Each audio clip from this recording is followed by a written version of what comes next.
Hello and welcome. Today I want to talk about the rescue tool from Victorinox. This tool has 13 different features, including a keyring and a lanyard.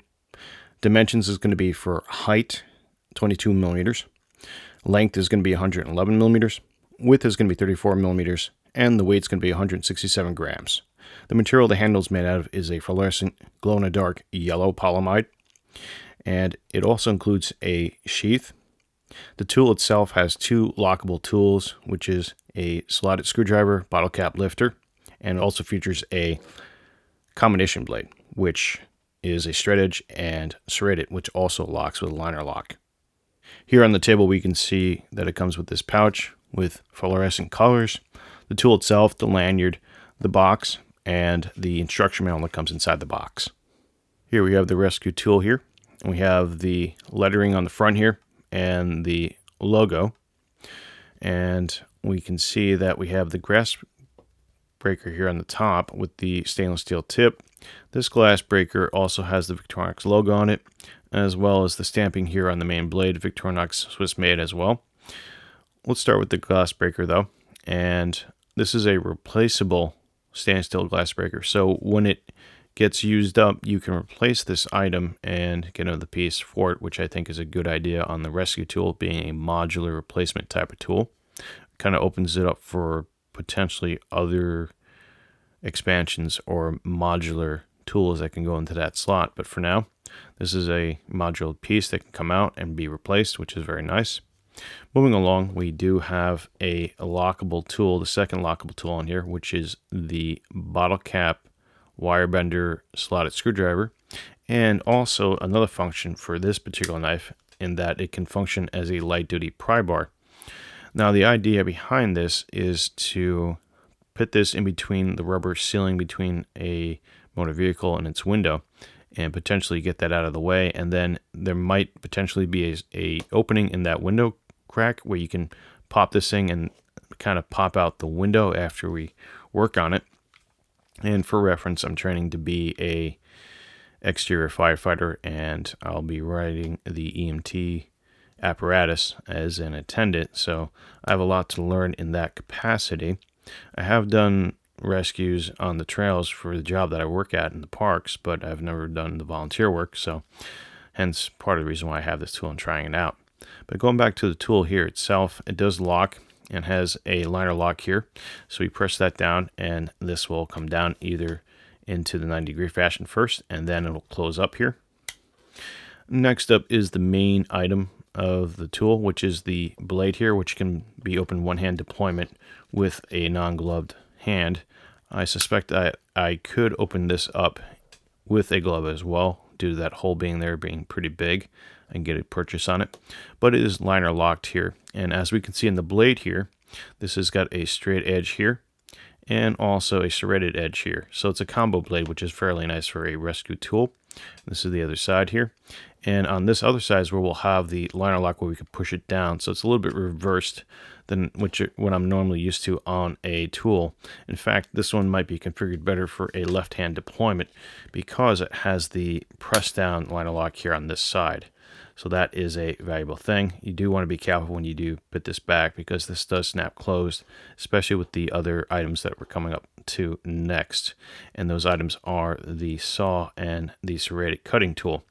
Now, the serrated cutting tool is a nice tool here because it's long and it's curved here. And on these 2 points here, we do have the serrated edge here inside. And what these 2 points are for is for webbing, so it doesn't slip out of the way of the cutting edge here.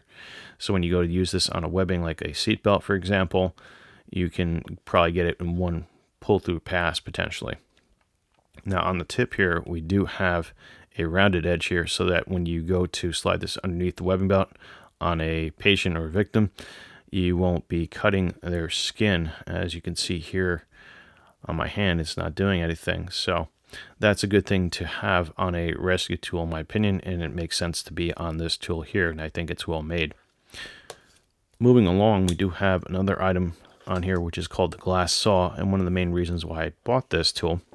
Now, the glass saw is also curved, and it's a pull cut device, and it works in conjunction with the glass breaker device, which is a striking device. So I think and I don't have enough experience. Maybe those of you who are watching who are firefighters or have experience with this, perhaps the idea behind the glass breaker and the saw tool for the glass is that you'd be able to make a hole in the type of glass, perhaps even a tempered piece of glass. Again, I don't know. And then you would be able to put this in the hole here and then pull on that to cut down and make your entrance point to the vehicle or structure, or whichever has the glass. So this is also replaceable, this saw. So that's important to note. When this goes out of commission due to use, you can then replace this and get a functioning saw, which is a good thing to have on a rescue tool, because oftentimes when tools are used, they do get worn out, broken, out of service, and you want to make sure your tools are always in service before you use them and they're up to shape. So I think that's a great thing that Victorinox has done, so that this is not just a one-time use type of tool, is that you can keep reusing it, and that's a fantastic idea. And I wish that more companies would come out with ideas like that for their tools, being modular. But that being said, that is the glass saw cutting tool. It won't work on any other type of material, and I wouldn't recommend using it on any other material because you might compromise it for glass use. So when you go to use it, you want to make sure that that saw is going to be operational. Going to the back side here, we have two tools here. We have a 3D Phillips head screwdriver. Now this is I believe, a number 1 and a number 2 Phillips head screwdriver, and it comes in a 90-degree fashion for extra torquing, which I like, and does have a little bit of reach. Next up is a nail buster of a tool. This is the awl here without a sewing eyelet. It is sharpened on one edge and a little bit scalloped here. And again, you can use that in the 90-degree fashion to kind of create a hole. And that is it for the back tools. Now in the scales, we also have two tools. We have a toothpick here, which I'm not quite sure exactly how that would fit into a rescue setting. I'm sure there is a potential function with that. Don't want to discount any of the tools on here, but I have to use my creativity to get that working pretty well. The next one is a little bit more straightforward. It's the standard type of tweezers, which obviously can come in handy for picking out things like splinters and whatnot, and cleaning and maintaining this particular tool. And then finally we have the key ring hole here, and the key ring itself, and the lanyard. And that is pretty much all the tools on the rescue tool. Now I saw this tool on Vine Climber's YouTube channel, and I'd seen it before that as well, but I hadn't really given it much thought until I saw the video, and she did a good breakdown on it. So that's where I got the idea to maybe pick this up and try it out. I've only decided to do it recently. So some thoughts about the rescue tool. I like the fact that it does have these glow-in-the-dark scales. You can see this easily if it's been lit up by light at night. So if you drop it, lose it, you can find it fairly easy. And it does glow fairly good for a pair of scales. And I think that's a great idea that Victorinox introduced that kind of scale with this model. I'd like to see that kind of scale reproduced on their 91mm platforms also, and also their other tools. So it's a good idea they put that on here. It is a little bit smooth, so potentially when this does get wet, it might be a little bit hard to hold the grip. I do know that they make Evo grips and that sort of grip also for these kinds of tools in this millimeter platform, so you might be able to replace it, but then again, you wouldn't have this high vis yellow. The other thing is the glass breaker tip. I like the fact that it is replaceable. That's a good idea. I did mention it before, and same thing with the circular sword. That's a good bonus with the rescue tool. Now, comparing the glass breaker to a spring-loaded one, which will operate also underwater, or if you have a disabled limb, that could be a much better tool in certain situations versus this. Now, my idea is having a backup tool. So, for example, having a backup glass breaker might be a good idea in case your main one doesn't work, or gets lost, or broken, or malfunctions, etc., etc. So, 2 is 1, or 1 is none. It's a common saying that has been around the internet.